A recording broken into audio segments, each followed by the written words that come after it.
Kalau kita lihat dari materi Bandan Revolution, itu sebetulnya intinya di sadar nafas syukur sebetulnya. Hmm. Di titik kamu menyadari nafas, tarik nafas masuk itu adalah energi sang maha, sang satu, sang sumber. Itu benar-benar kita rasakan masuk. Dan kita menyadari pada saat kita sadar bernapas, kita menyadari ada dia yang selalu ada bersama kita dan dia sumber kehidupan kita. Di titik kita terhubung, terkoneksi, sadar di dalam napas itu, maka segala hal yang ada di sini, ketakutan, kecemasan, kebingungan, kekhawatiran, kamu hembuskan. Dia terurai. Mungkin kita tidak pernah menyadari, salah satu yang bisa jadi tabungan semesta yang sangat besar itu adalah memaafkan kesalahan orang lain. Jadi cobalah mulai dari hari ini teman-teman mulai membiasakan ketika sebelum tidur, menjelang mau tidur, coba cek lagi, ada nggak orang yang belum aku maafin? Ada nggak orang yang aku masih kesel banget, yang keselnya itu masih nyangkut di sini? Izinkan kamu memaafkan orang-orang itu. Itu termasuk tabungan semesta juga. Saya ucapkan selamat bergabung teman-teman. Selamat sore. Assalamualaikum warahmatullahi wabarakatuh. Assalamualaikum Teteh. Sehat. Iya, Sehat. Makin bercahaya habis pulang dari Mekah ya Teh. Masya Allah. Rutinitas enggak itu mah 6 bulan sekali atau setahun sekali. Ngetes, ngetes. Masya Allah ya. Oke, ini biar langsung aja teman-teman yang bergabung, yang menyimak, biar kita langsung dapat ilmu-ilmu yang daging pada sore hari ini. Manda langsung membuka dengan pertanyaan ya Teh ya. Ya, Oke, kalau ngomongin tentang Bandar Revolution kan kayak kurang lengkap kalau belum ngomongin tentang apa manifestasi atau apa yang sudah terjadi perubahan hidup dari teman-teman yang sudah merasakan materi yang luar biasa dari Teteh atau ilmu dari Bandar Revolution. Teteh bisa ceritakan nggak akhir-akhir ini yang apa ya pesan yang masuk atau cerita yang masuk ke Teteh tentang manifestasi mungkin satu atau sampai tiga orang teman-teman yang sudah berhasil atau sudah bisa mengaplikasikan ilmu dan materi dari Urban Revolution ini di kehidupan mereka dalam keseharian atau dalam kenyataan hidupnya gimana? iya, Manda. Masya Allah, Manda, terima kasih banyak. Manda tambah bercahaya juga ini. Sebentar lagi mau ketemu set guru Oktober. Pengen banget ketemu beliau. Bertemu orang-orang yang penuh inspirasi itu memang luar biasa ya. Terus sebetulnya yang tidak kalah luar biasa itu ketika nemenin teman-teman bertumbuh. Mungkin Manda juga udah mulai ngerasain di Iya, titik sekarang. Ketika mereka datang dengan luka, dengan sedih, dengan putus asa, lalu kita membersamai proses perjalanan yang mereka lalui, menemani daily rutinnya, terus mengantarkan begitu banyak cerita sama teman-teman, pada akhirnya itu bertumbuh. Waduh, itu bahagianya kayak dikasih door prize yang luar biasa. Kebahagiaan itu terjadi sama teman-teman alumni, tapi kebahagiaan itu juga muncul lahir baik di diri aku juga mungkin pada saat Manda temenin juga teman-teman pada saat rilis Inner Child dan pelan-pelan mereka bertumbuh dalam kesadaran yang lebih luas gitu. Nah, sehubungan dengan pertanyaan tadi, ada nggak teh manifestasi yang terakhir-terakhir yang membuat Teteh tuh terkesan gitu sama pertumbuhannya alumni. Ada ndak? Ada tiga orang. Yang satu laki-laki, yang dua perempuan. Jadi ada salah satu, kebetulan yang satu ini adalah peserta alumni yang lama. Alumni lama, dia tinggal di salah satu kota di Indonesia. Keberangkatan dia waktu belajar itu dia hadir di dalam kelas. Kebetulan ini peserta batch dan lalu dia ikut privat berikutnya gitu. Nah, dia bercerita bahwa kisah hidupnya ini dia pernah masuk rumah sakit jiwa. Pernah masuk rumah sakit jiwa, wow, Nda? Mhm. Lalu dia pernah mengalami satu perjalanan kehidupan di realita dia saat ini, mau mencoba bunuh diri, iya. Karena dia pernah mengalami begitu banyak kegagalan di rumah tangga. Mungkin ada sekitar 2 kali. Ini pernikahan dia yang ketiga gitu. Dan waktu itu juga anak dia ada yang meninggal gitu. Jadi runtutannya banyak nih, Ndak. Ada kisah Mhm. cinta yang gagal, ada kehilangan anak, terus ada sisi ekonomi yang juga nggak baik-baik aja, terus ada sisi kesehatan dia juga sangat terganggu gitu, baik secara tubuh maupun secara jiwa. Pernah mencoba bunuh diri, pernah masuk rumah sakit jiwa dan minum obat-obat sakit jiwa gitu. Di situ dia hadir datang untuk saya harus gimana ya. Intinya dia ketakutan karena terlalu banyak obat-obat kimia yang masuk ke tubuh dia gitu. Sampai pada akhirnya kalau di kelas privat itu kan memang lebih close ya, dimana kita tuh one on one sama sama teman-teman gitu. Satu ada dia dan ada hanya aku aja. Jadi kalau di privat itu kan dia betul-betul, kalau istilahnya mau menguliti gitu. Lapisan endapan emosinya tuh bener-bener presisi, dia dia bercerita terus kita ambil ke akar-akar. Nah, ternyata itu dia, Your Daddy Become Your Husband itu berkali-kali bertemu di cerita alurnya alumni, ndak. Jadi pada saat lalu, dia pernikahan pertama itu gagal, kecewa gitu ya, pernikahan kedua juga gagal. Ternyata kegagalan itu dari rekam jejak yang dia lihat di masa kecil. Papahnya kebetulan cemburuan, jadi waktu itu papahnya tuh kayak pengen mukul mamahnya dan dia menyaksikan. Dia menyaksikan itu dan itu akhirnya jadi kisah hidup dia di pernikahan dia yang pertama. Lalu yang kedua kurang lebih kayak gitu. Yang ketiga juga sedikit ada kendala. Lalu apa yang dihandle di dalam kelas ini? Sebetulnya kan solusinya kalau mau dibilang simple, simple. Kalau mau dibilang rumit, tergantung asumsi sebetulnya. Jadi dari semua rentetan panjang itu, kita kan cuma pengen lihat pola mana yang belum dia lepas dan belum dia ikhlasin, Ninda. Jadi waktu itu cara ngehandle alumni ini adalah apa yang dominan paling dirasakan dari cerita kisah masa kecilnya dia ini sebagai akar kan. Ternyata dia ada luka kemarahan yang sangat sama papahnya. Karena berbuat seperti itu sama ibunya. Ibunya hampir mau dibunuh sama papahnya. Dan waktu itu juga dia mengalami kekerasan verbal juga, dipukul, ndak. Dan pernah juga dijenggut gitu, rambutnya ditarik gitu. Itu luka cukup dalam gitu. Tapi jika kita melihat realita hidup ini hanya sebatas tubuh, itu memang nggak akan selesai-selesai, enggak masalahnya. Iya Luka itu betul akan betul. terus dipegangin gitu. Abandon Revolution ini kan bercerita cerita awal dari akar realita hidup sistem kerja semesta seperti apa sampai akhirnya di dalam praktek lihat dirimu tidak sebagai tubuh gitu. Bahwa Hmm. dirimu melampaui tubuh, beyond, beyond, melampaui. Kamu melampaui tubuhmu, kamu melampaui emosimu, kamu melampaui pikiranmu, kamu melampaui itu semua. Kamu adalah percikannya gitu. Jadi waktu itu tersadarkan sama dia, padahal dia bukan muslim loh, ndak. Dia bukan muslim. Hmm. Dia bukan muslim. eh Tersadarkan sama dia, oh iya ya teh, eh, kalau aku melekat di dalam cerita tubuh, ini akan selalu dipegangin tuh, keselnya, marahnya. Jadi waktu itu aku cuma bilang sama dia, boleh nggak mundur satu langkah untuk hanya menyaksikan semua peristiwa ini sebagai sang penyaksi aja gitu.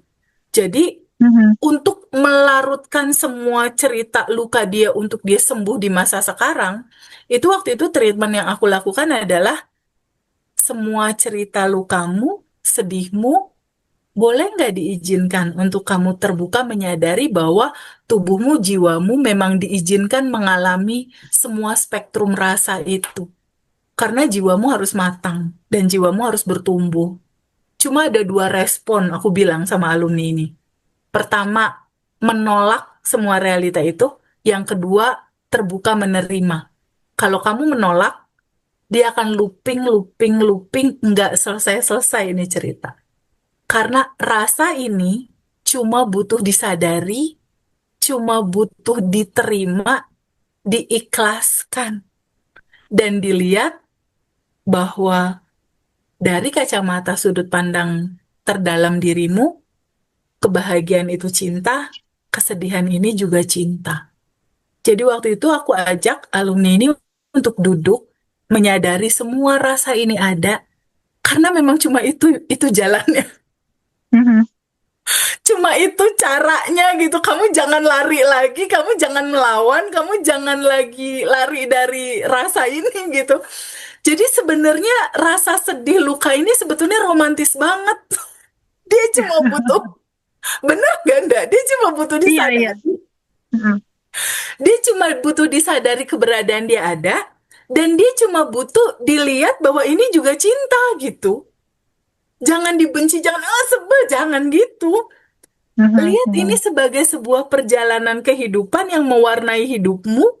Kamu terima, ikhlasin, ridho menerima ini semua, dan lihat ini sebagai cinta juga dalam perjalanan hidupmu. Dilakukanlah sama alumni ini kan. Jadi kan Iya, kalau di iya. Abundant Revolution itu kan memang tiga lapis ya. Emosinya disadari, diikhlaskan, diterima, nggak usah dipegangin, dialirkan aja. Rasakan penuh, lepasin pelan-pelan.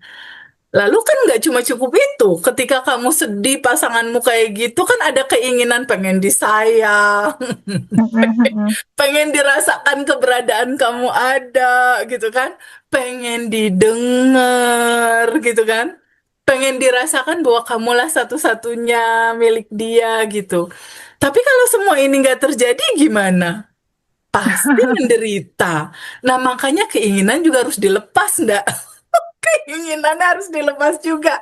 Jadi saat sesi itu keinginan juga dilepas. Nah, tapi ada akar dari semua ini. Nggak hanya emosi itu aja yang kamu terima. Keinginannya terima, lepasin. Lalu ada ego diri yang aku tuh menderita, aku tuh korban, aku tuh. Pokoknya banyak banget nih identitas diri yang rasanya aku deh yang ngejalanin hidup ini gitu. Mhm. Itu juga harus dilepas. Nah, setelah Paling penting. pelepasan itu ada rasa plong tuh. Nah, ketika plong kosong, mau diisi apa? Isilah sama sejatinya dia, ketenangan, kedamaian, kebahagiaan. Dari situ mulai enak tuh, ndak, dia ndak.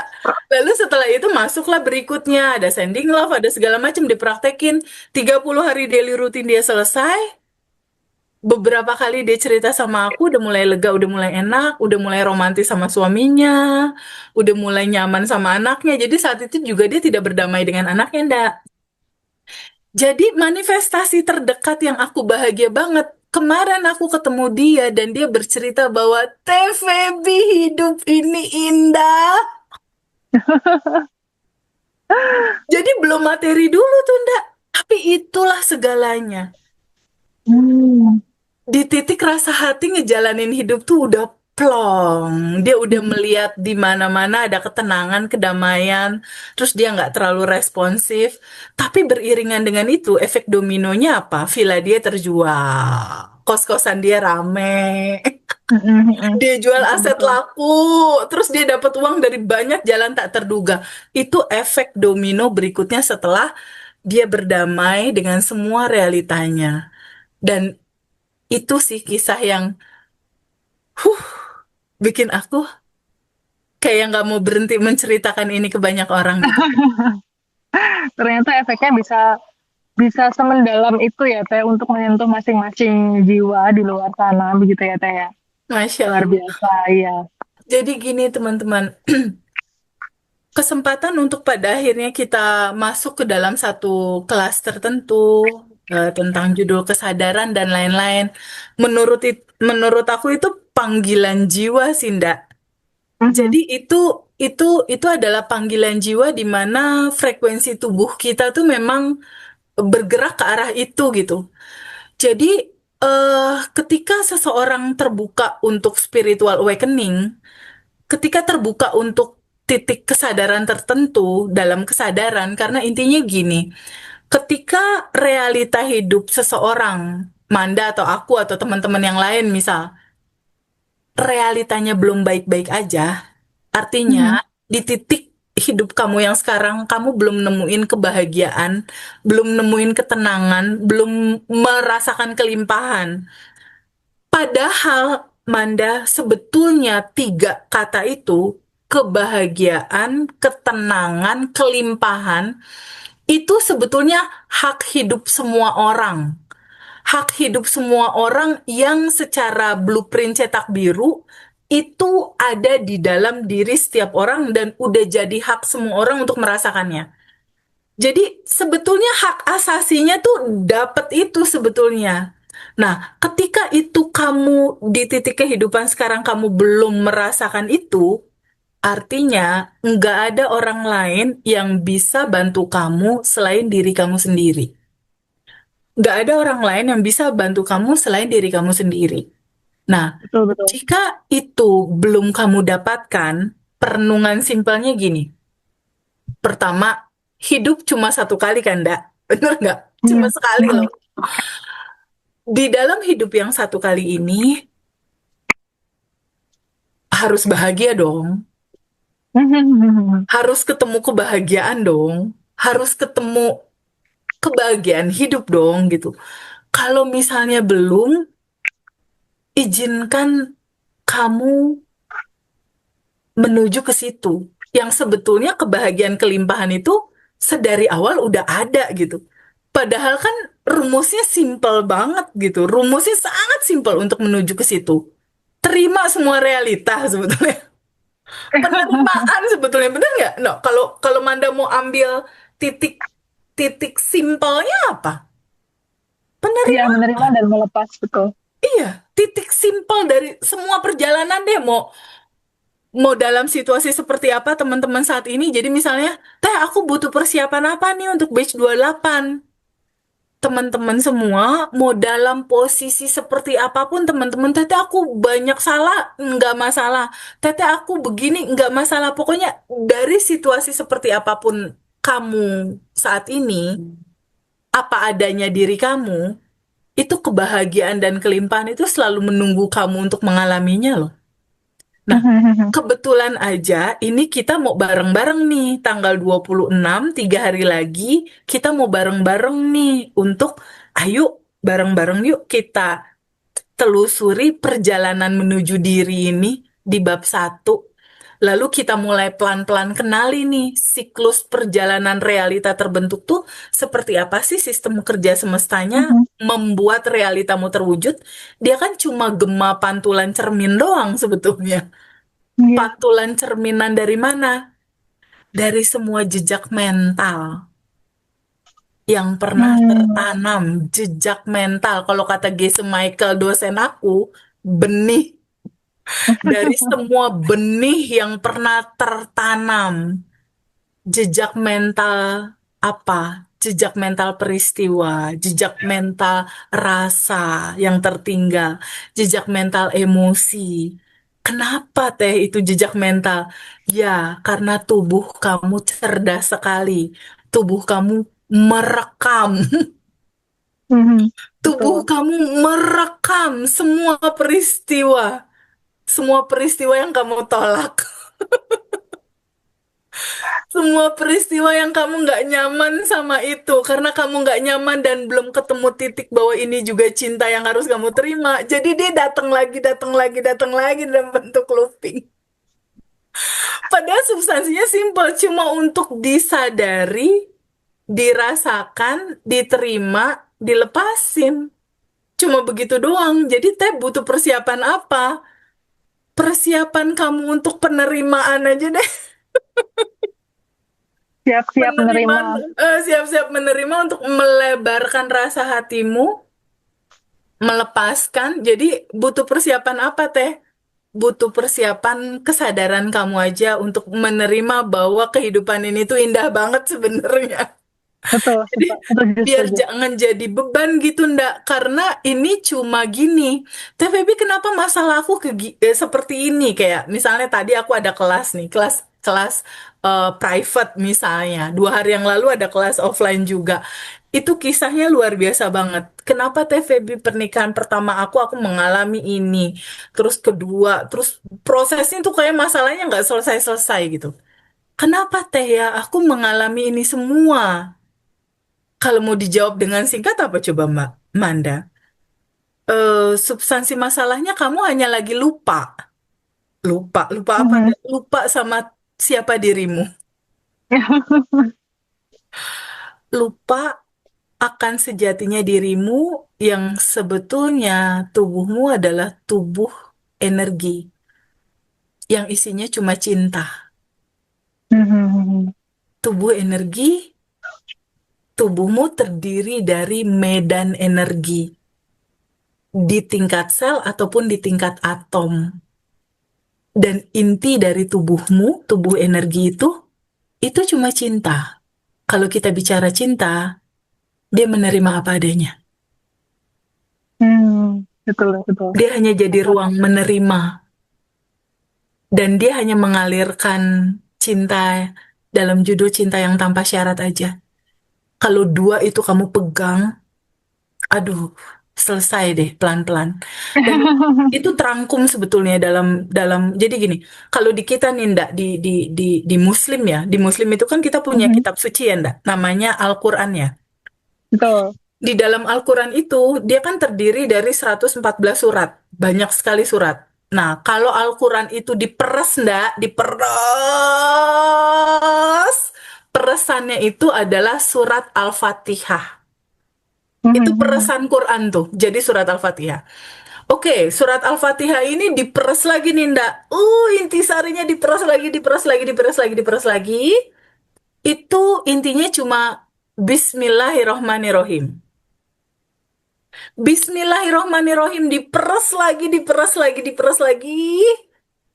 Itunya intinya cuma Rahman Rohim aja. Jadi itu Al-Quran diperes. Rahman Rahim itu isinya cuma cinta. Kasih dan sayang ya, Teh ya. Ya, cuma hukum Mhm. kasih itu kalau Quran. Kalau di Injil, di kitab Injil, karena aku kebetulan kan kalau sekolah filsafat itu kan perjanjian lama, perjanjian baru itu dipelajari enggak? Jabur, Taurat, Injil, Quran itu dipelajari tuh di pelajaran sekolah filsafat. Kalau di Injil itu ada satu yang selalu aku pegang, bahasanya tuh indah sekali. Gini, ada satu hukum yang sampai sekarang masih aku pegang. Itu di Injil adanya. Cintailah Tuhanmu dengan segenap hati dan jiwamu. Dan cintailah orang lain seperti kamu mencintai dirimu sendiri. Itu hukum cinta. Jadi esensi dari segalanya itu cuma ruang cinta dalam penerimaan. Mau diisi apapun realita, terima aja. Lihat itu sebagai cinta. Gitu, ndak. Jadi persiapannya apa, Teh? Siap-siap untuk Cinta. membuka cinta di dalam hatimu. Karena semuanya selesai dengan cinta. Pokoknya kalau Bandan Revolution tuh intinya cuma sending love aja deh, ndak. Karena semua selesai sama cinta. Orang ngeselin, bikin kesel, sending love. Orang marah-marah, sending love. Orang nggak bayar utang, sending love aja. Agak berat juga lah, tapi itu harus harus skill yang kita harus kuasai ya, Teh ya. Meskipun kayaknya secara logika itu kan kayaknya nggak mungkin lah. Orang nggak bayar-bayar utang, masa Teh Feby disuruh ngirimin cinta, ini gimana ceritanya gitu. Tapi itu kan komentar yang belum ngerasain manfaatnya ya, Teh. Betul. Di sending love itu dalam pemahaman orang itu kan kalau mau bayar utang dia harus punya uang kan. Ketika kita Iya. sending love, kita kirimin dia cinta, kita doakan rezekinya lancar, kita doakan tubuhnya sehat, ya kita doakan dia punya kebijaksanaan dalam hidupnya, dia hidup Mhm. berkelimpahan, kemudahan, dia hidup dalam sehat, bahagia, berkelimpahan. Mungkin aja lewat doa kita dia dapat rezeki. Akhirnya dengan rezeki itu kan dia jadi bayar utang. Iya, betul betul. Kayak Itu yang gitu. maksudnya teman-teman ya, bukannya Alurnya kita terus, begitu. bukan kita terus seperti menafikan realita gitu, enggak. Coba tetap mengirimkan. energi-energi baik terhadap orang-orang yang dalam kacamata kita tuh sepertinya menyusahkan atau mengecewakan gitu ya Taya, agar yang bersangkutan juga dilimpahi juga energi yang baik juga, pada akhirnya kebaikan juga itu akan kembali ke kita sendiri gitu kan. Oke, Betul. Manda juga mau nanya ini. Ya. Eh, kan banyak orang yang bilang atau banyak guru bilang sebenarnya nasib itu kan berubah dipengaruhi oleh identitas salah satunya. Yang kedua katanya yang paling paling besar mempengaruhi itu adalah mindset Ya. gitu kan, keputusan atau juga belief system atau sistem kepercayaan. Nah, apakah ketika memang itu sudah diberesin ya, mulai dari belief system, terus habis itu mindset, terus Hmm. kemudian identitas sudah diperbaiki, emosi juga sudah mulai terurai, itu apakah masih perlu tabungan semesta teh? Padahal kan untuk Ya. hal-hal yang esensi sudah ini sudah kayaknya sudah beres nih secara mindset dan segala macam. Apa pentingnya kita masih perlu melakukan tabungan semesta? Gini ndak, jangan lupa bahwa di dalam kehidupan ini ada hukum pertukaran energi. Ada hukum Mhm, pertukaran energi. Jadi itu yang perlu dipahami sama teman-teman, hukum kelayakan, hukum pertukaran energi. Maksudnya gimana? Analogi simpelnya gini, Manda mungkin nggak Manda masuk Indomaret, supermarket, ambil Silver Queen, keluar pintu, nggak bayar. Kan nggak mungkin. Harus ada pertukaran energi sebagai hukum keseimbangan di situ. mhm, Jadi, di dalam realita kita, substansi perubahan kehidupan itu betul di titik kesadaran dulu. Kamunya harus sadar dulu, kamu siapa. Ketika dalam titik latar belakang kesadaran aku mah kekurangan, ya rezeki itu nggak akan lancar. Kamu akan diberikan sesuai dengan background kamu itu kekurangan. mhm, Tapi ketika di dalam kesadaran aku adalah entitas cahaya, aku adalah percikan ruhnya yang berkelimpahan sedari awal sebetulnya. Ya itu yang akan terjadi, asumsimu yang akan terjadi. Jadi, ketika di ranah kesadaran kamu udah ada, lalu kamu udah mulai memperbaiki mindset, lalu kamu udah mulai rubah data-data kamu misalnya, tapi kan itu mhm. masih di ranah spiritual, ndak? Betul betul. Sedangkan rumusan manifestasi itu adalah do kali do kali pokoknya rumusannya itu dia ada rumusannya sendiri tuh. Identitas kamu dikali bagaimana pada akhirnya kamu berekspresi atau action dalam kehidupan kamu, baru terjadilah manifestasi gitu. Jadi kalau seandainya hanya kesadaran aja yang udah berubah, hanya mindset aja yang udah berubah, tapi behavior kamu tentang memancarkan aliran cinta, memancarkan kasih sayang, memancarkan kebaikan, kelembutan, kemudahan itu nggak kamu langsungkan. Terus jalan jembatan peristiwanya dari mana? Kan kita tetap butuh ada jembatan peristiwa kan? Bener nggak? Jembatan Iya. peristiwa itu dia terjadi ketika kita bergerak gitu. Ketika kita bergerak, baru ada jembatan peristiwa. Jadi tetap dalam ranah manifestasi atau dalam realita kehidupan kita, tabungan semesta itu merupakan satu alamiah kita yang itu harus selalu mengalir gitu. Karena gini, alamiahnya Manda itu adalah tubuh energi yang berisi cinta, gitu kan? Mhm, mhm, Nah, mhm. tubuh energi yang berisi cinta ini dia tidak hanya sekedar konsep doang. Kalau itu kan baru di titik konsep doang. Dia harus mewujud dalam bentuk ekspresi. Nah, ekspresi dari mindset cinta tadi, ekspresinya adalah mengalirkan, memberi, Mhm, donasi, mhm. memudahkan urusan orang, menyayangi orang, melancarkan urusan orang. Itu bentuk ekspresi dari buah mindset tadi, buah kesadaran tadi. Jadi si kesadaran ini, dia tetap kesadaran harus plus perbuatan. Oke, oke. Jadi nggak bisa cuma sekedar di ranah spiritual doang. Atau misal, seseorang ini udah berkesadaran dan lain-lain, tapi dia cuma bertapa doang, nggak? Bertapa doang, diem doang, nggak ngapa-ngapain, nggak berhubungan sama orang, nggak melakukan apapun. Terus cerita kelimpahan datangnya gimana? Kan tetap harus ada ekspresi di situ, harus ada sosialisasi di situ, harus ada kesinambungan antar sesama manusia, karena tetap harus ada dua, habluminallah dan habluminanas. Tetap ada vertikal dan horizontal. Itu, vertikalnya tetap ada, horizontalnya juga tetap harus ada. Tanda bukti aku mencintaimu ya Allah.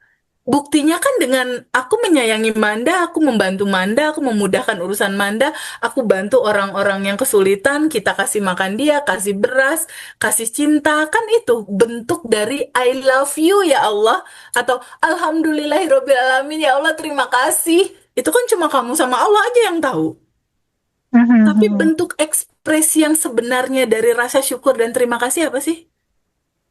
Itu dengan cara Manda nyekolahin anak-anak yatim atau anak-anak yang selama ini Manda sekolahin. Itulah Betul, betul, ekspresi sepakat. cinta sebetulnya. Jadi dua itu nggak bisa dipisahin tuh, ndak. Itu satu kesatuan. Itu satu kesatuan. Sama seperti berpasangan tentang napas. Ada menghirup, ada melepaskan.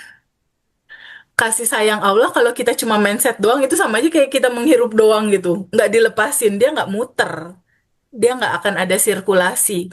Jadi sebetulnya kehidupan ini itu secara inti ya, kalau kita lihat dari materi Bandan Revolution, itu sebetulnya intinya di sadar nafas syukur sebetulnya.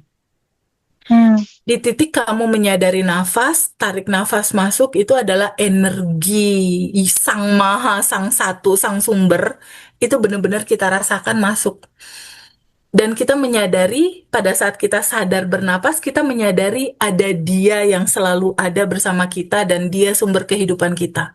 Di titik kita terhubung, terkoneksi, sadar di dalam napas itu, maka segala hal yang ada di sini, ketakutan, kecemasan, kebingungan, kekhawatiran, kamu hembuskan. Dia terurai. Jadi di Abundant Revolution yang terakhir-terakhir ini, itu rilisnya udah pakai napas, ndak? Sadar nafas syukur itu udah jadi rilis itu. Tahapan berikutnya, gitu.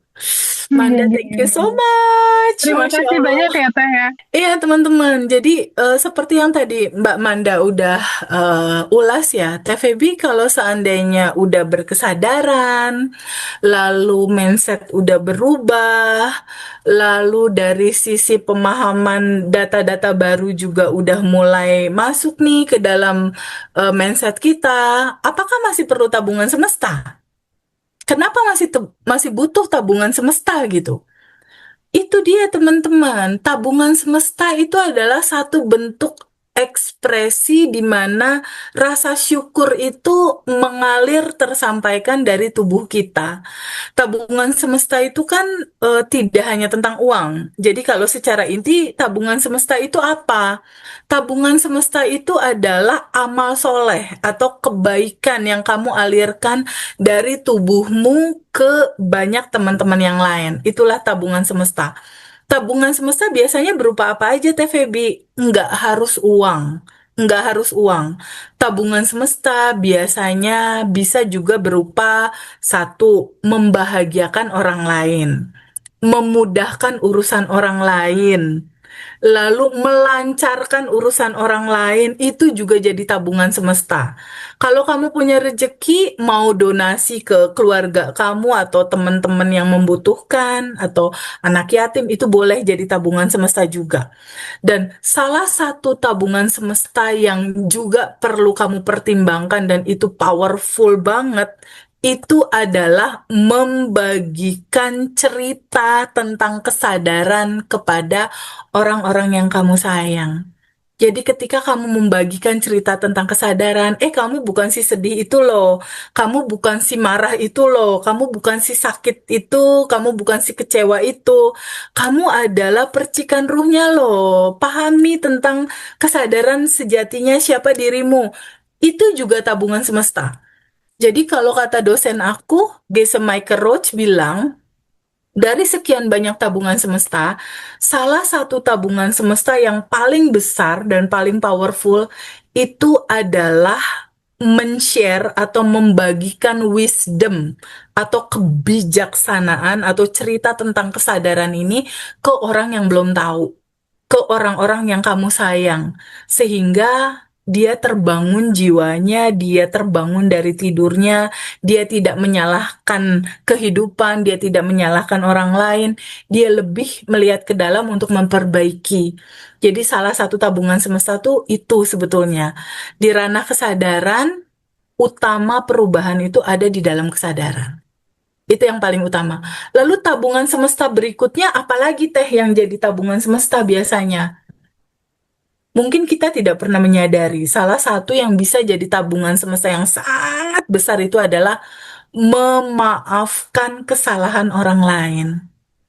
Jadi cobalah mulai dari hari ini teman-teman mulai membiasakan ketika sebelum tidur, menjelang mau tidur, coba cek lagi, ada nggak orang yang belum aku maafin? Ada nggak orang yang aku masih kesel banget, yang keselnya itu masih nyangkut di sini?